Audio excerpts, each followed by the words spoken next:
From cars falling out of an airplane, to dragging a giant vault through the city, Holy cow. and even smashing cars with a wrecking ball, the Fast and Furious saga takes no shortcuts when it comes to filming death-defying scenes. The car stunts have gotten riskier with every film, but how were the craziest stunts filmed? And more importantly, what's in store for Fast 10? Let's find out. Welcome to Explained. Fast and Furious is probably one of the most adrenaline-pumping franchises out there. And that's because there's very little CGI. Even the early films like Too Fast, Too Furious had 95% of their car stunts filmed for real. The stunt is planned carefully with computer-generated sequences so everybody knows what needs to be done. And then the stunt is filmed in parts. Let's stand by. We are hot. Okay, we're hot. Here we go. Ready. Frank, roll. And action.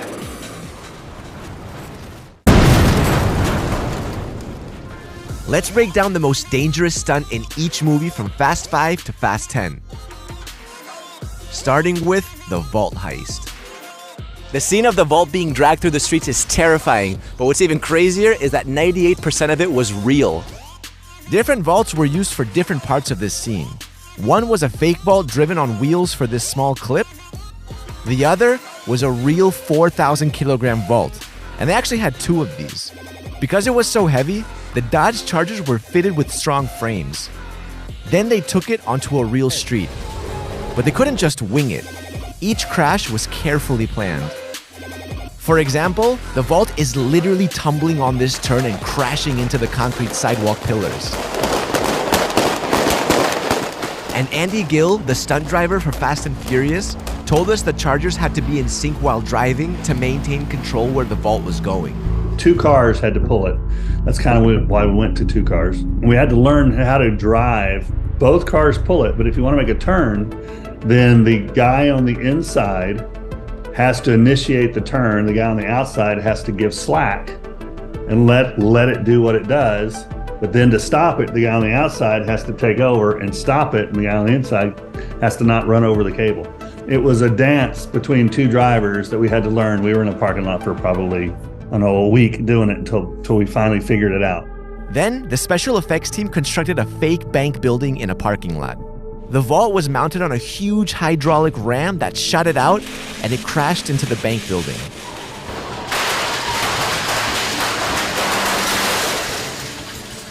The vault being dragged on the bridge is also legit. And get this, they literally wrecked around 190 to 210 cars while filming the entire vault heist. Next is the tank on the highway in Fast and Furious 6. Chase scenes were pushed to a whole new level when they introduced a real Chieftain World War II tank to the mix. The tank weighed over 60 tons, and they had two of these monsters. They even customized them and upped their speed from 48 kilometers per hour to 96 kilometers an hour. The real tanks only do 30 miles an hour. So far, we've done over 60 miles an hour. It's a custom tank. Very appropriate for a Fast and Furious film. First, they shot the tank bursting out of a moving truck. Then, they constructed a cement ramp and it burst through it again. The scene was shot on a deserted highway in Spain, and it was one of the hardest that they shot because if the tank hit anything it wasn't supposed to, there was no going back.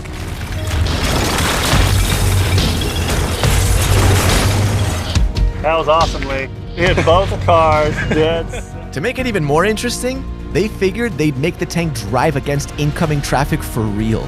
So we had meeting after meeting with the little cars and where everybody was going, so everybody knew exactly what they were doing. So we said, can we run over a car with the transmission, with the engine, everything in it? They ran over it like butter. I mean, it just didn't even slow it down. But it looked better because it crunched and everything else. We had effects, put a tube in the cars, and they would fire the cars on air out into the street in front of the tank. So they're moving when we hit them. You would not want to be in front of them. They even blew up part of a bridge in the process. Next is the airplane jump in Furious 7. This death-defying stunt where the actors jump out of an airplane in their cars, free fall, and parachute into the mountains was insane. 5, 4, 3, 2,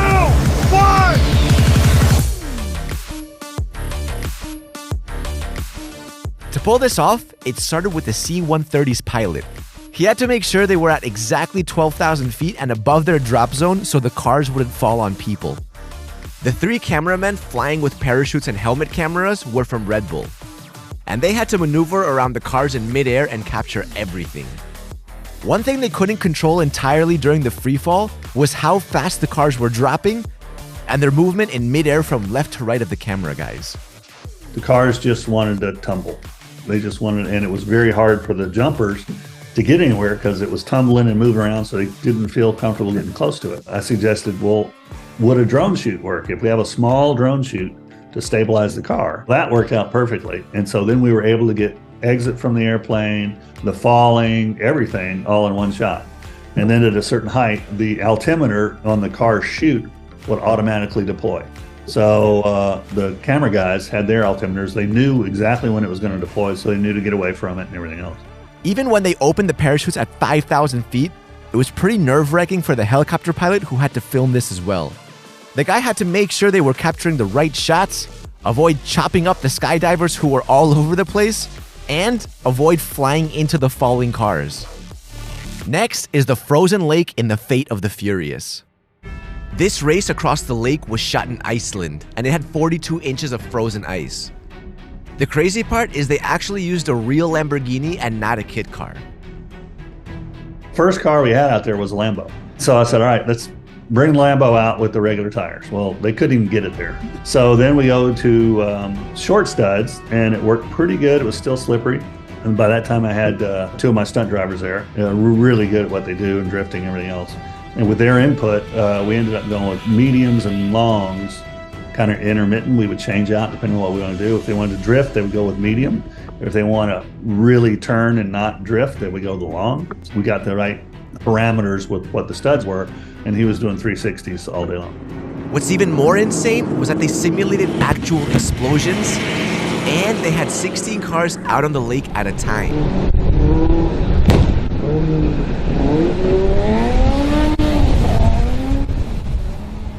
So to make sure the crew and cast didn't actually fall in, they brought in ice engineers. These guys measured the strength and thickness of ice at intervals. They also had a team of rescue divers and medics. One of the coolest things I ever saw was I was on one end of the run, and I'd sent, I think it was 14 cars to the other end, and they're all running towards me. And all of a sudden, they disappeared. And what had happened is the entire frozen lake, they were pushing a wave in front of them, and that entire ice came up like this. So I'm seeing this hump of ice come at me, and then I go up and over it, and then they come in. The submarine was CGI, but the explosion to show it bursting through the ice was real. They took dynamite and gallons of ammonium nitrate and hid it in buckets below a certain portion of the ice. Then they towed empty military cars over it and triggered a giant explosion that sent the vehicles flying 30 feet into the air.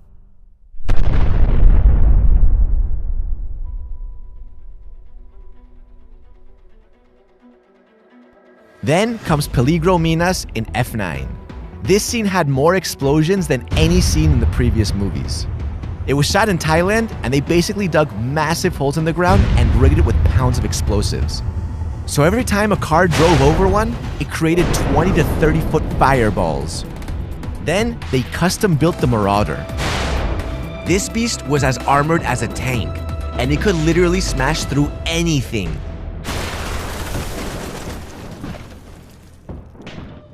Finally, it's time for Fast 10.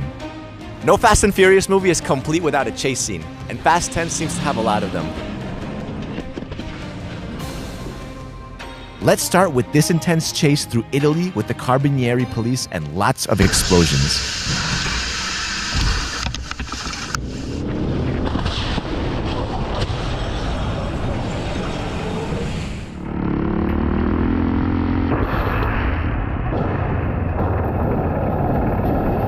There's also an awesome gold-plated Lamborghini that's racing through tiny lanes. And check out this heart-stopping giant iron ball that rolls out of control on the street. The rolling ball, that was tough. We needed an 8-foot ball that he built, and we put an axle through it and put it on overhead wires and we had a push and pull so we could control it anywhere it went in a straight line. We had two different ones. We had a full steel one that was 1.5 tons. That's the ones that went through cars, just does a lot of stuff. Then we had a lightweight one, which we interacted with around motorcycles and everything else, which was 800 pounds. This thing is huge, and they even set it on fire. Have a look at how it completely destroys this bus.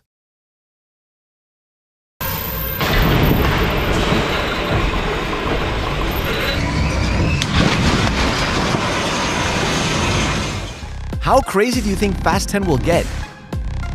Tell us about them in the comments, and don't forget to subscribe to Explain.